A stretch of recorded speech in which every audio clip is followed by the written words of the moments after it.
শহীদ ওসমান হাদির কবর জিয়ারাত করতে প্রতিদিন মানুষের ভিড় জমে ঢাকা বিশ্ববিদ্যালয়ের কেন্দ্রীয় মসজিদে।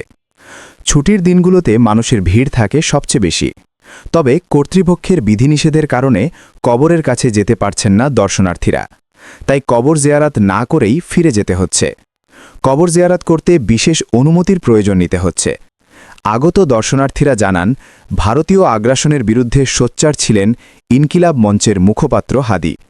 তার দেশপ্রেমের কারণেই তাকে জীবন দিতে হয়েছে। জুলাই যোদ্ধা হাদি বলেছিলেন, জান দেব তবু জুলাই দেব না। জীবন দিয়েই তিনি দেশের প্রতি তার প্রতিজ্ঞা রেখেছেন। 2025 সালের 12 ডিসেম্বর জুমার নামাজের পর ঢাকার বিজয়নগরে তাকে গুলি করে সন্ত্রাসীরা। প্রকাশ্যে গুলি করে নির্বিঘ্নে লাপাত্তা হয়ে যায় সন্ত্রাসীরা। 18 ডিসেম্বর রাত 9:30টায় সিঙ্গাপুরে চিকিৎসাধীন অবস্থায় মৃত্যুবরণ করেন হাদি। তার মৃত্যুতে একদিনের রাষ্ট্রীয় শোক এবং জাতীয় পতাকা অর্ধনমিত রাখা হয়।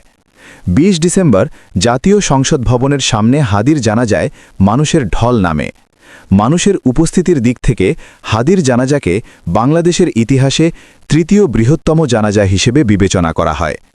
জানাজা শেষে তাকে ঢাকা বিশ্ববিদ্যালয়ের কেন্দ্রীয় মসজিদ সংলগ্ন জাতীয় কবি কাজী নজরুল ইসলামের কবরের পাশে সমাহিত করা হয়।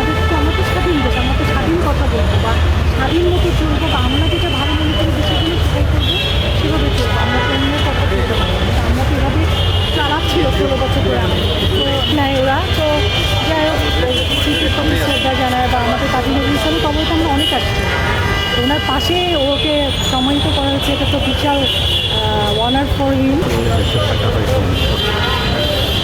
দেখছিলাম যে খবরটা দেখে ওনার বিশেষ করে বাংলাদেশের সর্বভৌমত্বের জন্য একটাই প্রত্যাশা, এই শহীদের বিচার হতেই।